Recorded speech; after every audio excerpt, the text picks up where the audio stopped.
بسم الله الرحمن الرحيم. aad baan idin salaamaya asxaabta soo dhawaada channelka Caawil Caabi.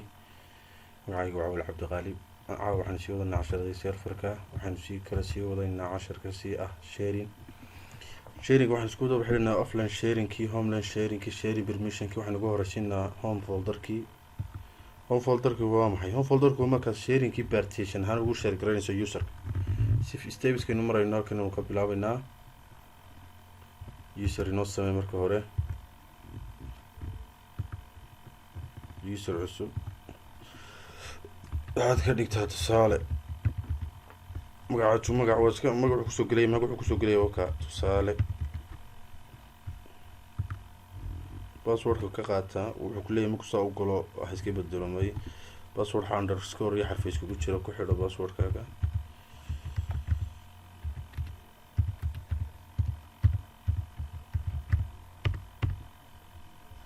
inoo samaysmay daba folder baan soo sheerimaynaa.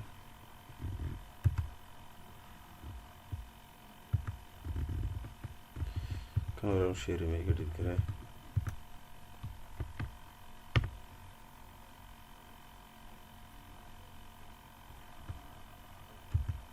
folder cusub inoo samey. waxaad ka dhigtaa Somaliland. waddanka Somaliland markaad userka u sheerimayso waxaad haysaa properties sharing baad imanaysaa, advancing sharing share baad leedahay, permissionkii baad siinaysaa, domain user baad ku daraysaa. domain clientida ku xidhnaa userkeen domainkeen awoodda ilaa intaasi apply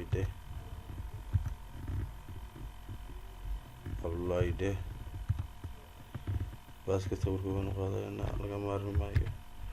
securityna waad tegaysaa, edit baad leedahay, add baad leedahay, domain usersna ku dar.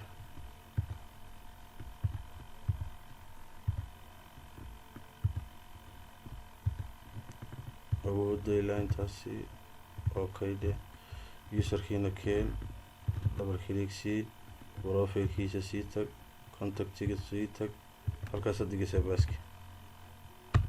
waxaad qoraysaa username waad ku soo xidhaysaa. wayna userkii halka usernamekaas wayna userkii magaciisa u soo qabsadaa.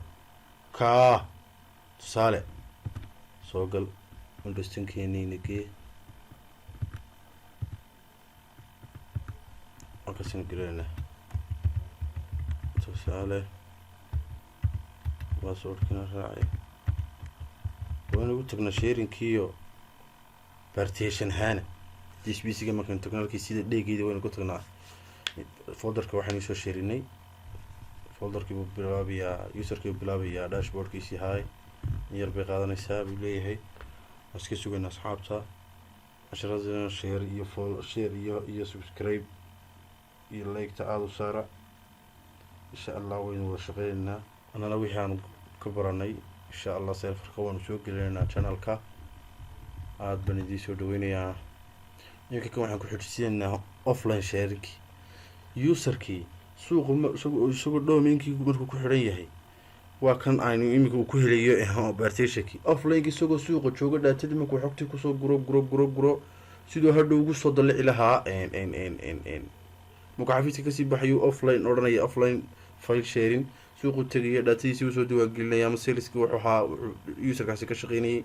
markuu xogtiisa wada guro ayuu hadhow markuu domainkii joininka yimaado buu ku dalacaya. taana waa iminkaynu bararaynaa.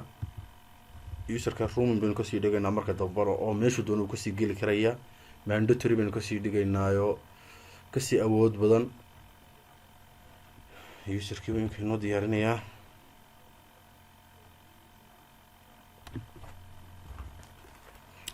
partitionkan iminka casharka inagu xiga waa kootaynu ku xidhaynaa.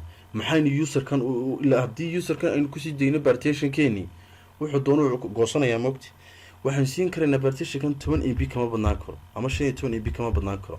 mid haadha baan siinayna, mid software waan siin karaynaayo dee nimanka madaxda iyo shaqaalaha dee nimanka shirkadda ugu sarreeya la siiyaa taa softida. laakiin user hadduu qofku iska yahay dee taa haadhkaa baan siinaynaa 10 MB baan dad doona ku dalacaynaa. casharkaana waan isla eegaynaa.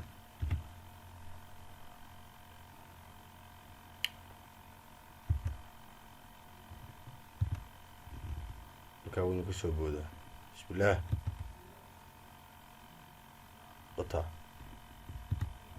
waka tusaale oo folderkeeni intaasaan siinay haddaba gbiyada muxuu haystaa halkaas ka ogaana space 38.1 GB totalkiisu 49 tanuu nala qaybsanaya sida mogti marka casharka xiga ayaanu iskaga imaanaa insha allah asxaabta kaasaynu kootada ugu xidhaynaa aad baan idiin soo dhaweynayaa casharka share iyo like iyo subscribe saara wasalaamu